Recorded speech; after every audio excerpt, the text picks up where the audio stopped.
주의 성령이 내게 임하여 주를 찬양합니다.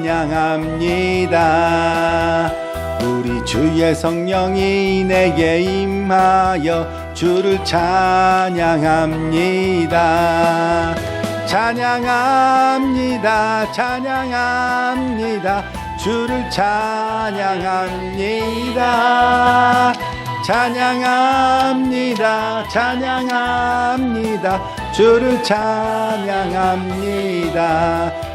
우리 주의 성령이 내게 임하여 손뼉치며 찬양합니다.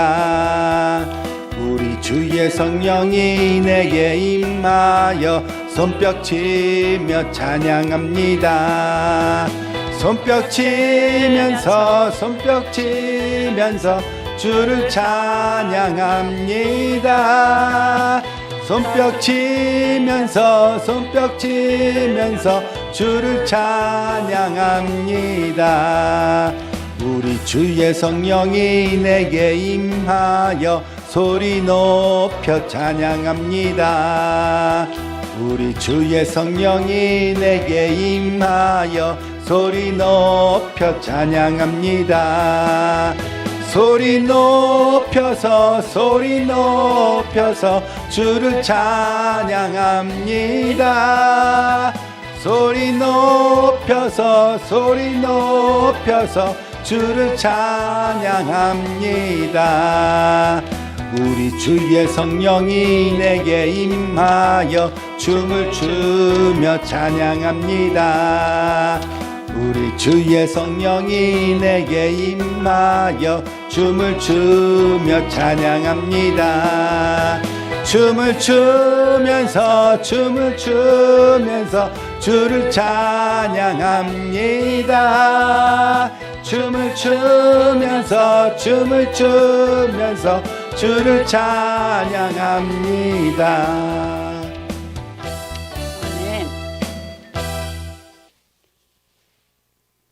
성경 말씀은 이사야 49장 14절에서 19절, 고린도후서 6장 1절에서 2절 말씀 두 군데서 같이 읽으시겠습니다. 이사야 49장 14절 이하 먼저 읽으시겠습니다.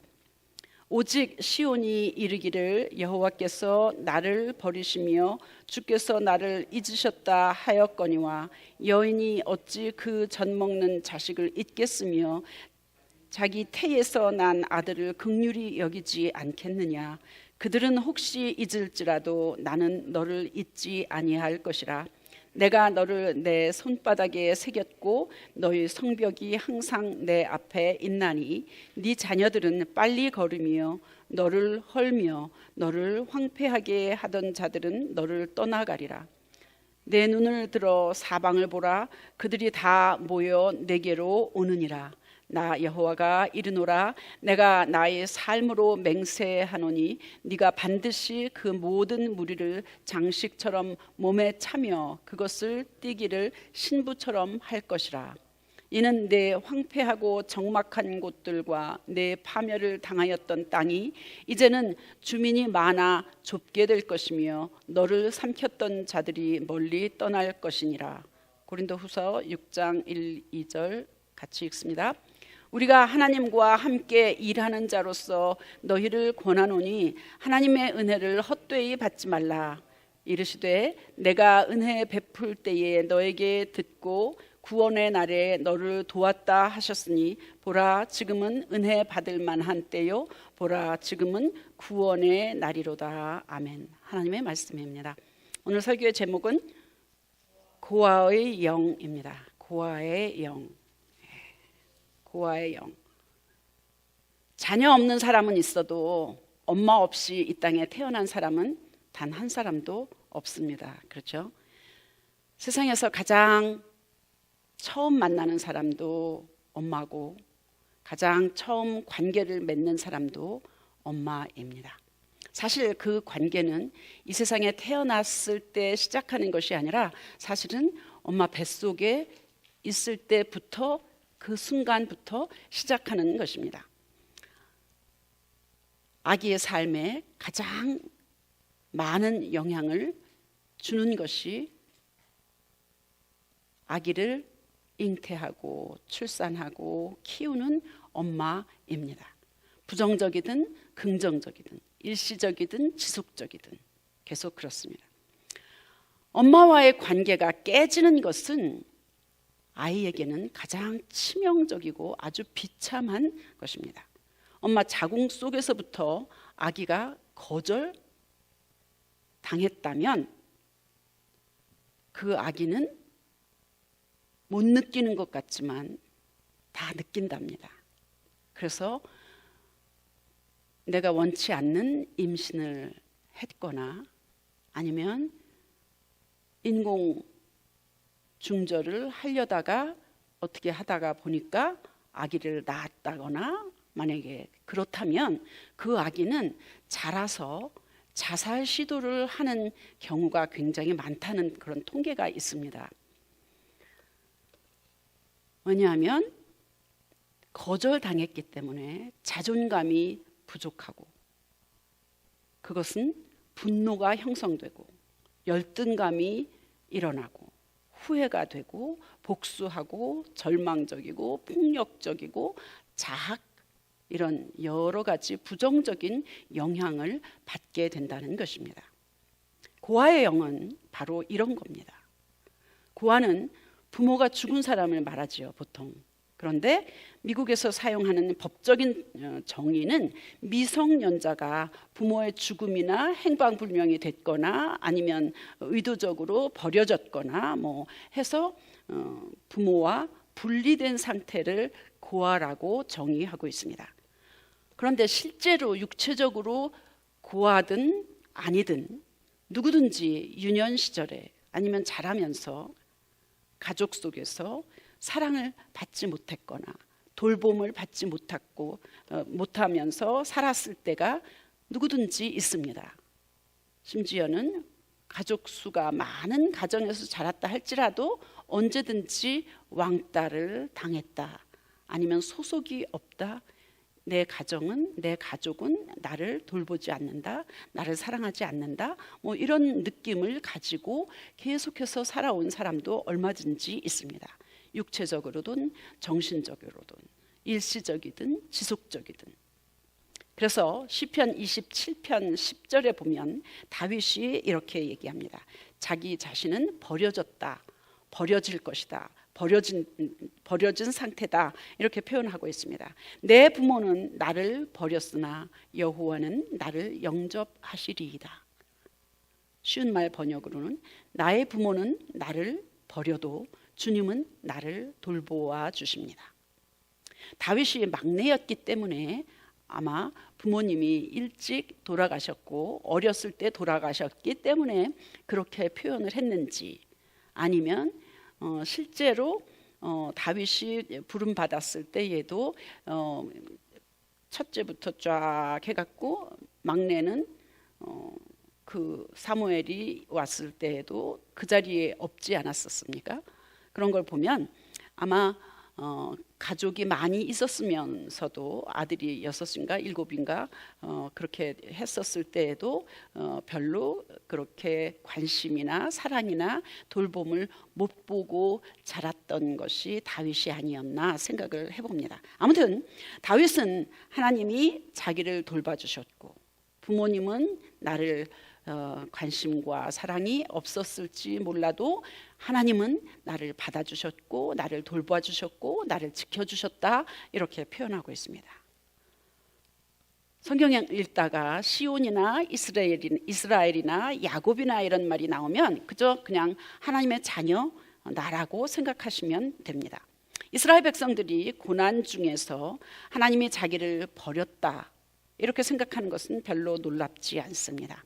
하나님께 충성스러웠던 이스라엘 백성들도 길고도 험한 그 고난 가운데 지날 때에 절망스러운 시기를 지났을 때에 바벨론 포로 기간에 얼마든지 이스라엘 백성들은 그렇게 생각했을 것은 아주 당연한 일이었을 것입니다. 여러분은 어떠세요? 혹시 고아의 영, 부모에게 버림받은 아이의 심정을 느끼신 적 있으십니까? 신앙생활 하시면서도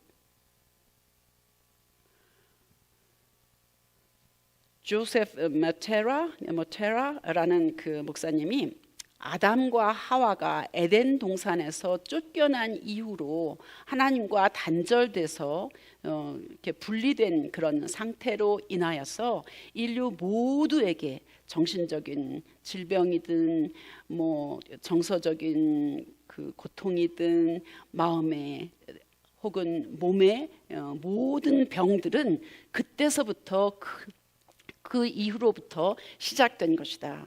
하나님과 분리되었기 때문에 그것으로 인하여서 생긴 병이다. 모든 고통은 그런 것이다. 라고 이야기합니다. 어떠세요? 동의하세요? 고아의 영을 가지고 있다는 증거는 여러 가지가 있는데 대표적인 증상은 뭐냐면 질투와 불안입니다. 질투 그리고 두려움, 불안입니다. 이는 소속감이 없다고 느끼는 것입니다. 외롭다고 느끼는 것입니다. 바쁘고 일을 열심히 하면서도 주위에 사람들이 얼마든지 있는데도 불구하고 나는 아무에게도 소속되어 있지 않다. 나는 혼자다. 그리고 열심히 일을 하면서도 나는 쓸모없는 사람이다. 아무짝에 소용이 없는 사람이다 라는 느낌을 계속해서 받는다면 고아의 영을 가지고 있는 것이라고 생각할 수 있습니다. 고아는 보살펴 줄 사람이 없기 때문에 내가 내 인생을 책임져야 된다. 내가 내 인생의 주인이다. 그렇기 때문에 그것으로 인하여서 교만한 마음이 얼마든지 생길 수 있고, 그리고 내가 해야 되는 것이기 때문에 거절한 경험을 당했기 때문에 얼마든지 다른 사람을 쉽게 믿지 못합니다. 의심하고 거절하고 비판하고 태클을 걸거나 또 그런 일들이 많이 있습니다. 고아의 영을 끊는 가장 좋은 길은 나는 하나님의 사랑받는 자녀야. 나는 하나님의 사랑을 받고 있어 라는 확신을 갖는 것이 가장 좋은 길입니다. 하나님의 자녀가 받는 가장 큰 선물은 내가 받아들여진다는 겁니다. 내가 뭘 잘해서가 아니라, 내가 뭘 열심히 해서가 아니라, 내가 뭔가를 성취해서가 아니라 그냥 있는 그대로의 나를 받아들이고 인정해주고 환영해주고, 이런 것이 바로 하나님의 사랑을 받는 것임을 깨닫는 것, 확신하는 것, 이것이 바로 고아의 영을 끊는 가장 좋은 길입니다. 그래서 그것 때문에 그걸 아는 것, 그걸 깨닫는 것, 그것으로 인하여서 감사하고 기뻐하는 것이 바로 하나님이 주시는 가장 큰 선물입니다. 여러분 이런 선물 다 받으셨어요? 아멘. 그래서 우리는 다른 사람을 대할 때에도 하나님이 나를 이렇게 대해 주셨기 때문에 내가 다른 사람을 또 똑같이 그렇게 대해야 할 책임이 있는 것입니다.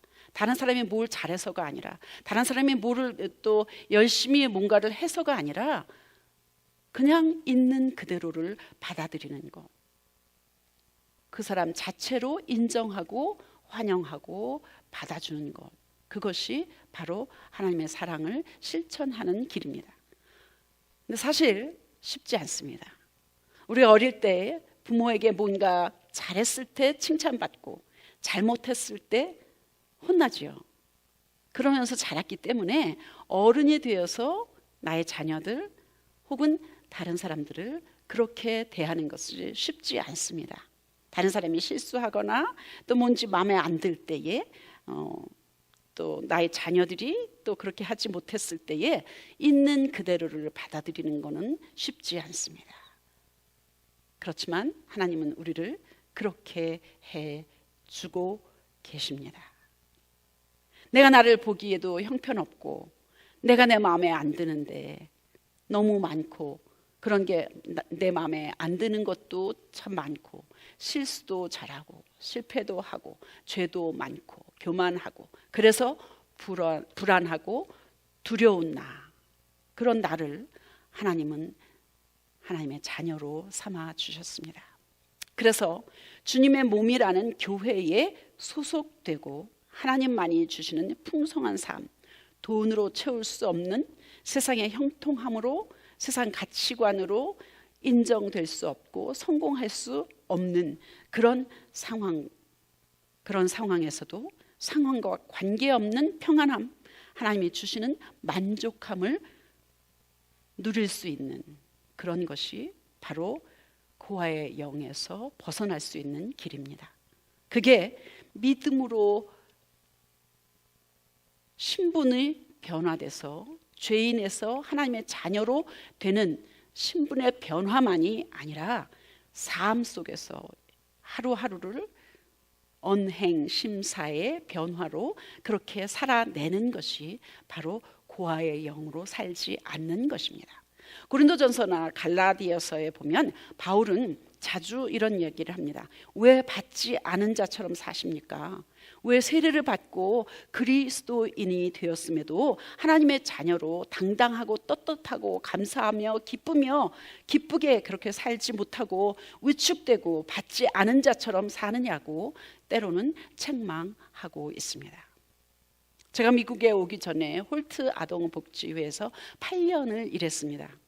홀트 아동복지회는 해리 홀트라는 그 오레곤 주에 있는 아주 작은 도시 유진이라는 곳에서 태어난 해리 홀트는 농부였었습니다. 초등학교밖에 나오지 않은 자녀가 6명이었었는데 심장으로 인하여서 거의 죽다가 살아나서 회복하면서 교회를 오래간만에 왔답니다. 근데 그 당시에 그게 1955년이었는데 우리 1950년에 한국에 전쟁이 일어났잖아요. 그래서 전쟁 직후에 미군들이 한국에 왔다가 또 아이를 만들어 놓고 젊은 그 미군들이 그냥 미국으로 돌아가는 바람에 많은 전쟁 고아가 있었습니다.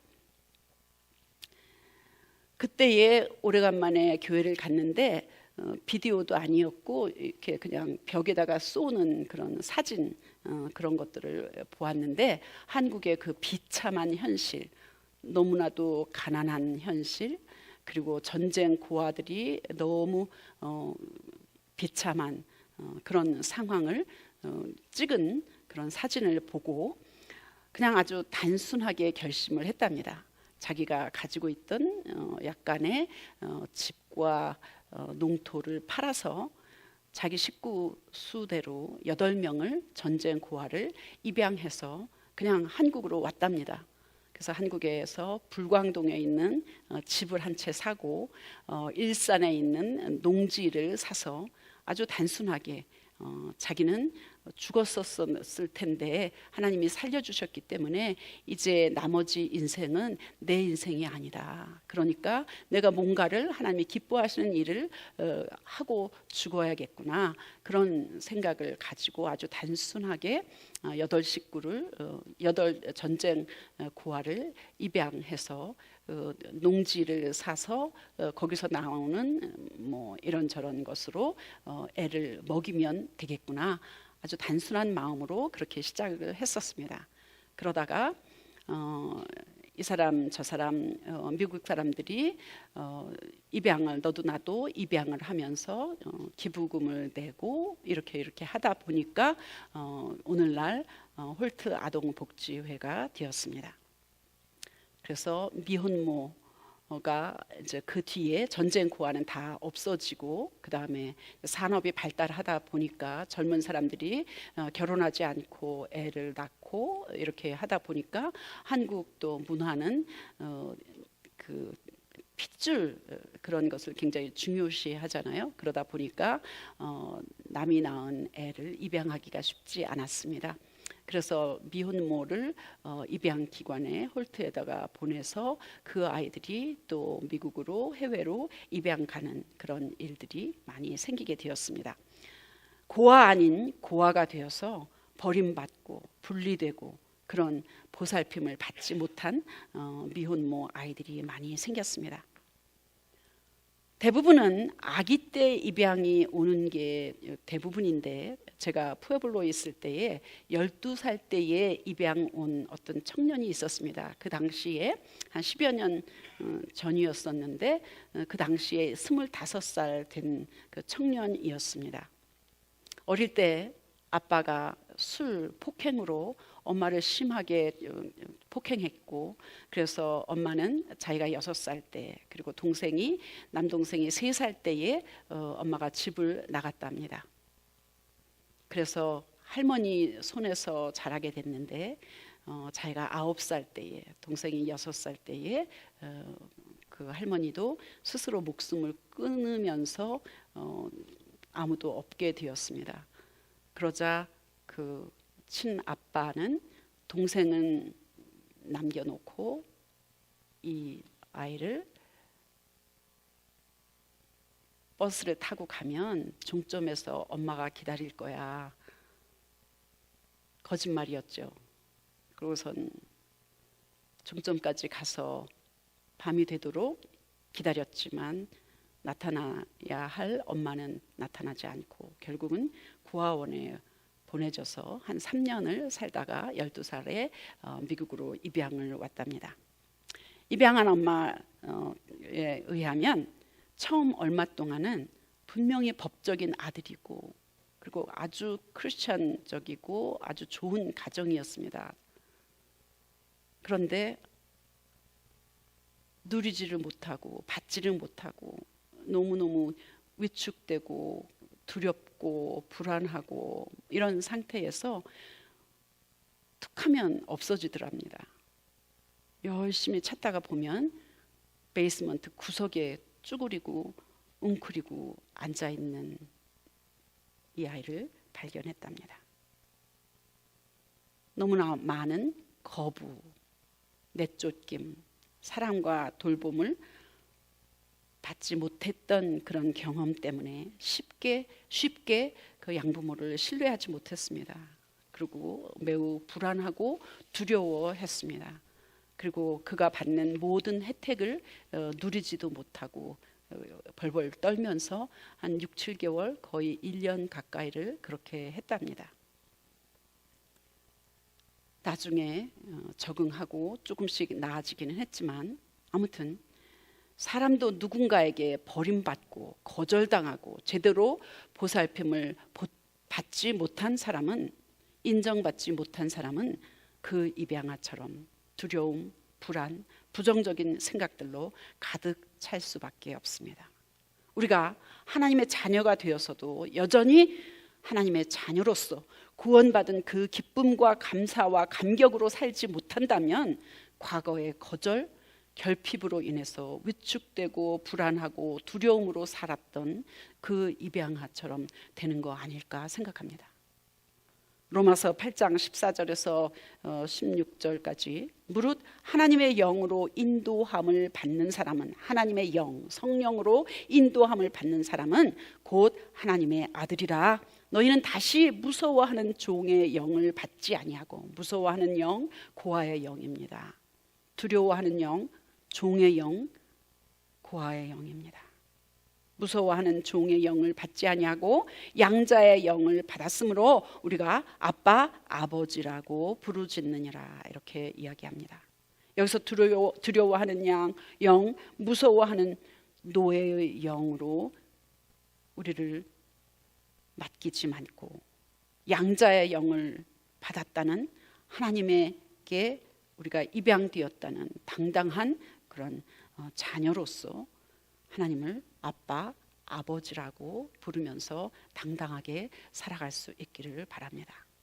하나님, 그 대단하신 하나님이 나같이 보잘것없는 사람을, 형편없는 죄인을 자녀 삼아 주셨는데, 그래서 그 하나님을 아버지라고 부를 수 있는데 이것처럼 큰 복이 어디에 있겠습니까?